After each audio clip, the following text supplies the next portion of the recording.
어르신들은 아마 기억을 많이 하실 거예요. 예전에 우리나라에 보면 동네마다 약을 팔러 다니는 그런 약장수들이 있었죠. 그래서 약을 팔러 이렇게 온 약장수가 와서 노래를 부르기도 하고 또 무슨 차력쇼를 하기도 하고 또 마술을 보여주고 그러면서 사람들을 막 끌어모으죠. 끌어모으고 그러면서 이제 다 웬만큼 보여준 다음에 약을 하나 이렇게 소개를 하면서 이 약을 먹으면 몸이 어떻게 되고 하면서 이제 그런 약을 팔았던 그런 기억들이 있습니다. 그러면은 이제 또 동네 사람들이 다 몰려들기 시작을 하죠. 그리고 아이들도 당연히 구경거리가 생기니까 아이들도 다 몰려갑니다. 그러면은 그때 약장수가 하는 말이 있죠. 애들은 가라. 애들은 가라. 자, 애들은 왜 가라고 할까요? 도움이 되지가 않으니까. 아이들이 뭐 돈을 주고 살 수가 없고 약을 살 수도 없고 그러니까 어떤 이익의 기준으로 봤을 때는 아이들이 아무런 소용이 없는 거죠. 그래서 아이들은 저리 가라고 하는 그런 이야기가 또 자연스럽게 흘러나왔고 또 그런 생활 속에서 우리들이 살았던 것이 이제 예전의 모습이죠. 이런 아이들을 무시하던 모습들이 지금으로부터 또 2000년 전에 많이 있었다라고 하는 것을 우리가 생각하면서 오늘 본문의 말씀을 함께 나눠보고자 합니다. 예수님께서 사역을 하는 중에 어떤 사람들이 아이들을 데리고 예수님께 나와왔어요. 13절 같이 읽겠습니다. 시작. 사람들이 예수께서 만져주심을 바라고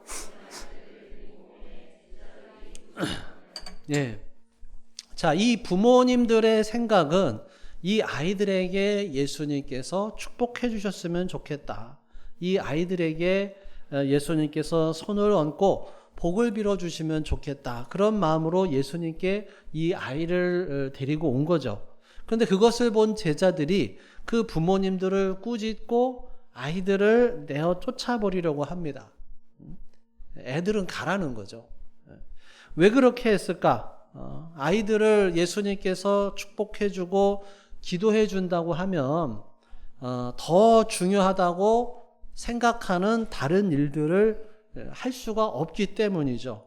그러니까 아이들이 예수님의 사역에 방해가 된다라고 생각을 한 거예요. 그래서 예수님은 이 아이들을 축복해주는 것보다 더 중요한 일을 해야 되고 더 의미 있는 일을 해야 되는데 아무런 이 가치가 없는 아이들에게 시간을 뺏겨서는 안 된다라고 하는 그런 생각에 이 제자들은 아이들을 내어 쫓으려고 한 거죠.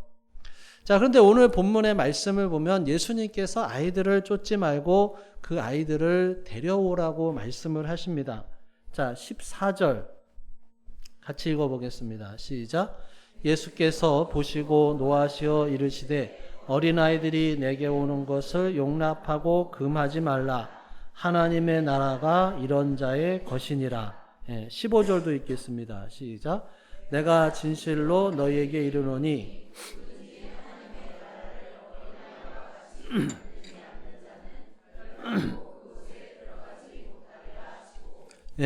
아이들을 내게로 오는 것을 금하지 말라 말씀해 주시면서 예수님께서 덧붙인 말씀은 하나님의 나라가 누구의 것이냐, 하나님 나라에 누가 들어가느냐, 이런 어린아이와 같은 사람이 천국에 들어갈 것이다. 이런 어린아이가 천국을 소유할 것이다 라고 말씀하셨어요. 예수님께서 이렇게 아이들을 환영한 이유가 뭐예요? 예수님께서는 아이들을 바라보실 때 그 아이들이 가지고 있는 가치로 아이들을 판단하지 않으셨다는 거예요. 아이들을 인격 그 자체로 보셨고 아이들을 사랑하는 눈으로 보았기 때문에 그 아이들을 환영할 수가 있었던 거죠. 하나님의 나라가 이런 아이들의 것이다, 이런 사람의 것이다 라고 하는 그 예수님의 말씀이 어떤 의미겠어요? 하늘나라는 어린아이들만 갈 수 있다고 하는 의미냐? 어른들이라고 하면은 그럼 천국에 가지 못한다는 그런 의미냐는 거죠. 그거는 아마 아닐 거예요.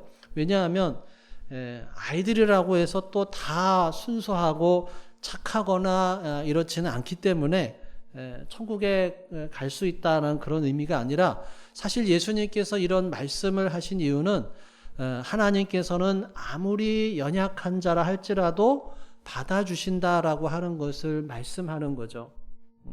하나님의 나라는 누가 가느냐?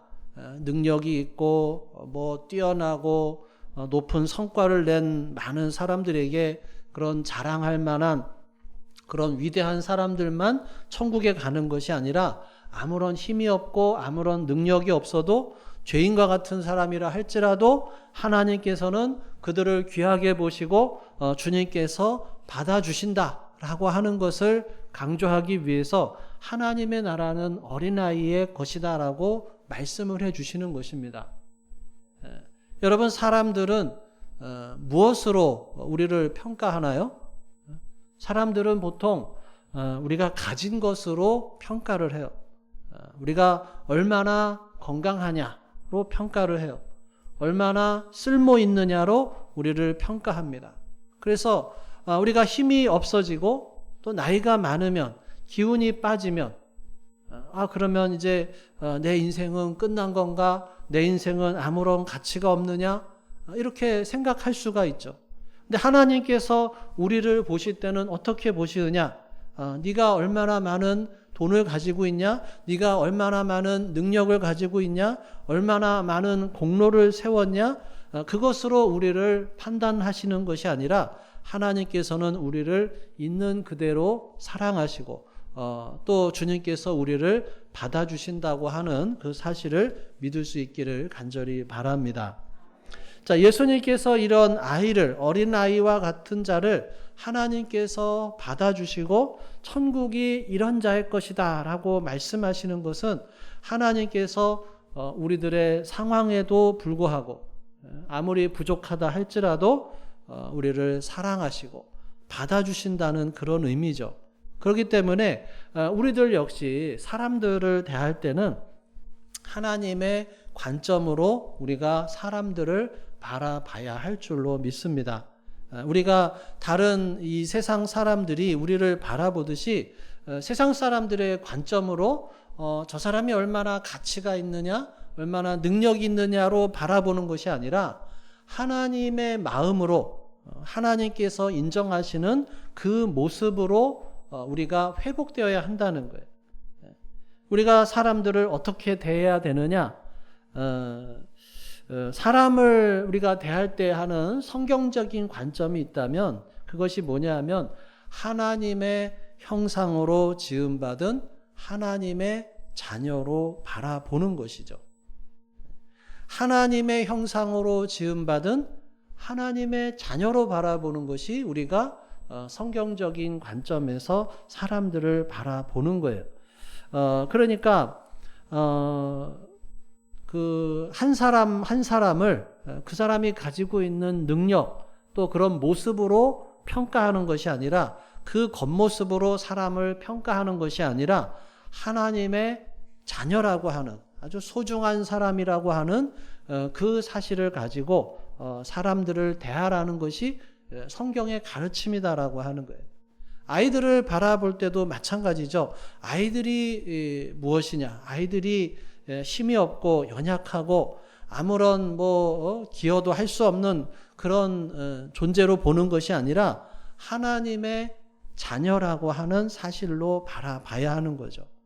그래서 우리가 사실은 아이들뿐만 아니라 모든 사람을 대할 때 하나님의 형상으로 지음받은 자녀로 보고 대해야 할 줄로 믿습니다.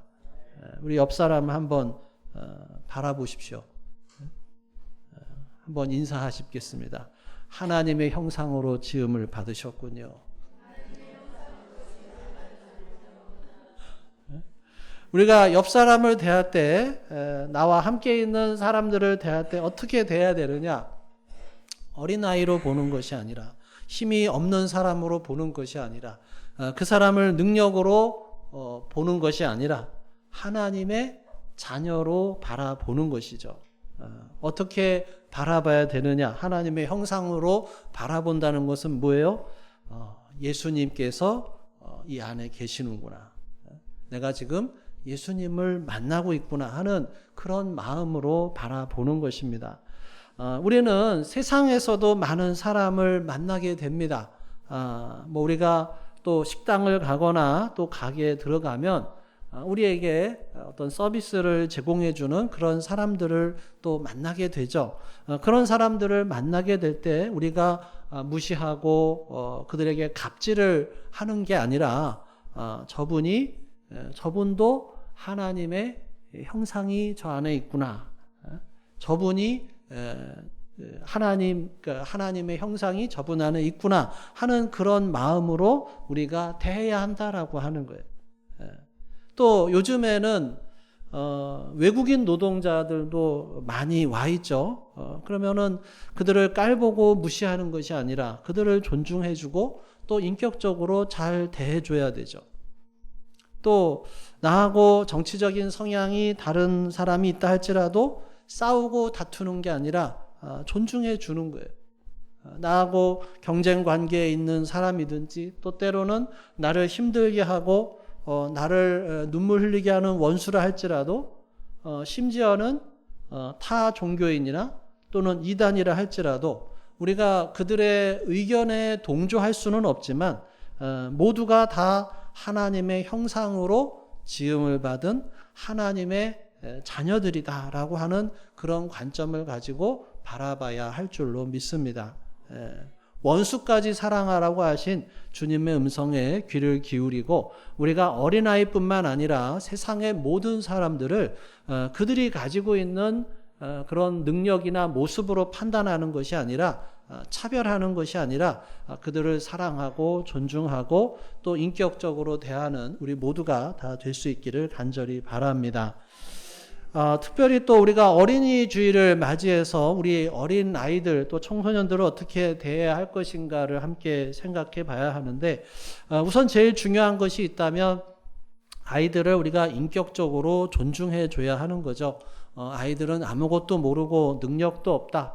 깔보고 무시하는 것이 아니라 하나의 인격이다라고 생각을 하고 그들의 의견도 존중해 주고 귀를 기울이고 또 아이들이 원하는 것은 무엇인지 그들의 마음을 읽어주려고 하는 그러한 노력이 있어야 할 것입니다. 힘없는 아이라고 협박을 하거나 겁을 주면 안 되죠.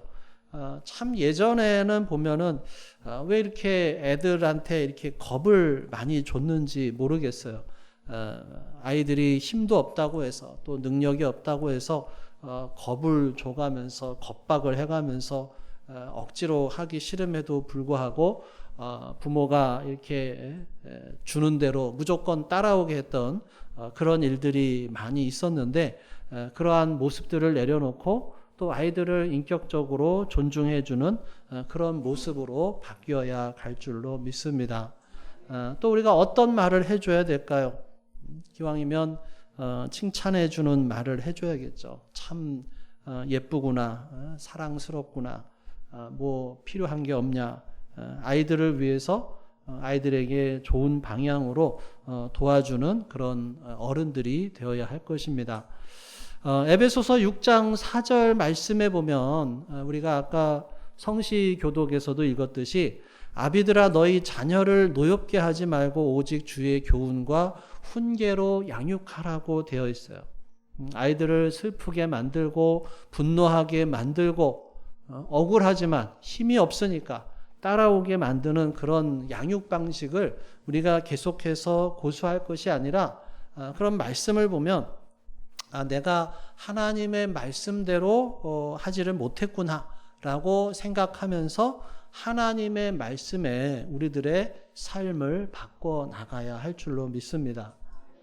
근데 이 제자들의 태도가 보면은 그런 거죠. 그 당시에 문화 또는 습관에 얽매여서 아이들이 오는 것을 보고 이런 애들이 예수님의 사역을 방해하면 안 된다라고 생각을 하고 쫓아버린 거예요.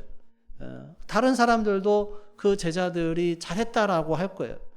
지금 뭐 중요한 일이 얼마나 많은데 애들한테 신경 쓸 겨를이 어디 있냐, 이렇게 생각을 한 거죠. 그 마음은 사실 교만한 마음이죠. 하나님은 어떤 하나님이셔요?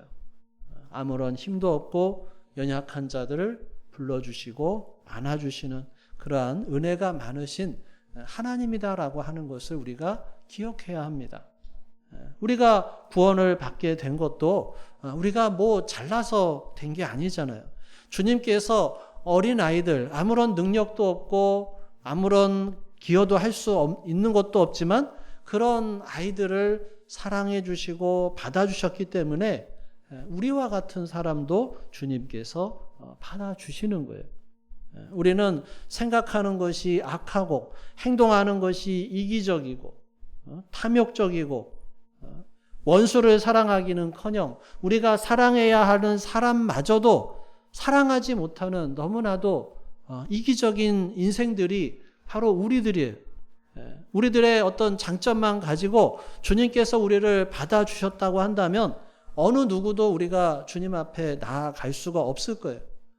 그런데 주님께서 아이들처럼 아무것도 내놓을 수 없는 그런 어린 아이들을 받아주셨을 뿐만 아니라 우리들도 주님께서 사랑으로 받아주셨는 줄로 믿을 수 있기를 간절히 바랍니다.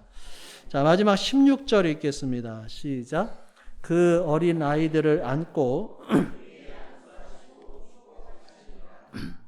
안수하셨다. 이것은 머리 위에 손을 얹으셨다라고 하는 거예요. 어떤 사람에게 축복을 할 때 그 사람이 정말로 하나님으로부터 복을 받았으면 좋겠다. 그런 간절한 마음으로 머리에 손을 얹습니다. 예수님께서 그런 간절한 마음으로 어린아이들을 안수하시고 축복하셨어요. 여러분, 우리도 서로를 축복해야 합니다. 더군다나 어린아이들 또 자녀들을 축복해야 돼요. 축복이라는 게 뭐냐면 빌축, 복복자입니다. 하나님이 복을 내리시도록 기도하는 거예요. 예수님도 어린아이들을 가슴에 안고 축복하셨는데 우리가 어린아이들을 위해서 복을 빌어주는 그런 기도를 해야죠. 어떻게 보면 복을 빌어주는 기도, 중보 기도입니다. 어린이들을 위해서, 자녀들을 위해서 중보 기도하는 거예요. 여러분, 부모의 기도만큼 자녀가 복을 받습니다. 부모가 가장 먼저 해야 할 일은 자녀들을 위해서 축복 기도하는 거예요. 옛날에 히브리 부모들은 자식을 위해서 기도하는 것을 짐으로 여기거나 귀찮게 여기지 않고 거룩한 직분처럼 여겼어요. 부모가 자녀를 위해서 마지막으로 할 일은 유언이 아니라 축복이라고 여겼습니다. 구약 성경을 보면 자녀를 위해서 축복하는 부모들이 많습니다. 기도하는 자녀는 망하지 않는다라고 하는 책이 있습니다. 거기에 한 부분을 제가 읽어드리면, 자녀를 사랑합니까? 자녀가 꽃길을 걸어가기 원합니까? 자녀가 하나님이 주시는 비전을 붙잡고 하나님이 기뻐하시는 목표를 향해 달려가는 것을 원하십니까? 혹시 어긋난 길을 걸어가고 있는 자녀가 있습니까? 그래서 마음이 답답하고 근심에 쌓여 있습니까? 그러나 아직 속단하기는 이릅니다.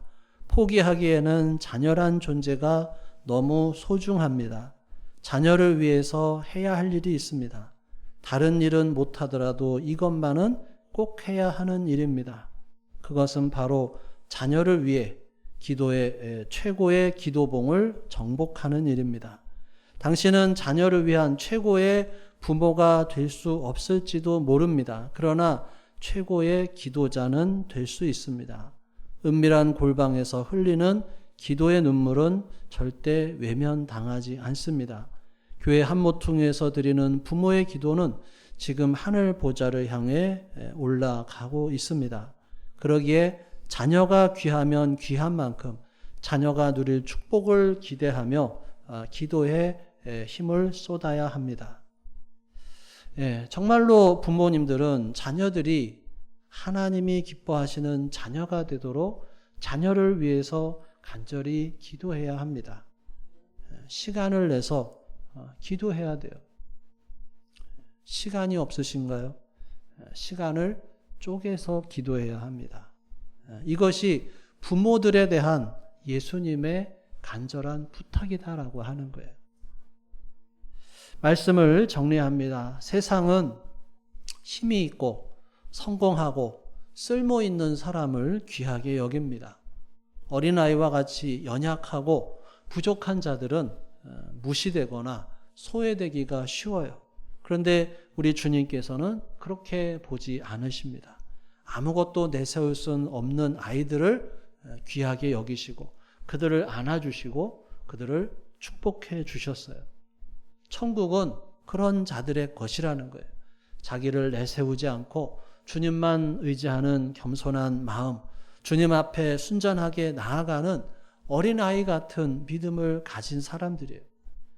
우리 모두가 어른도 아이도 예외 없이 그냥 주님 앞에서는 다 그저 어린아이예요.